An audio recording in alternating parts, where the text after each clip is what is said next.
Yeah, eyesight problem it all started in early 2010. By then I was based in South Africa. Ngasemuvile SA. So when it really started, excuse me, angunanzelanga.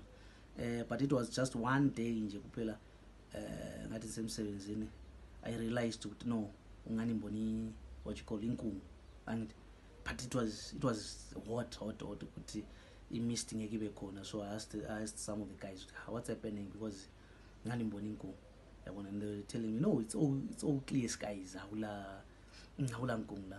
So yikho lapho kwarena khona ama alarm bells, no something wrong la yabo.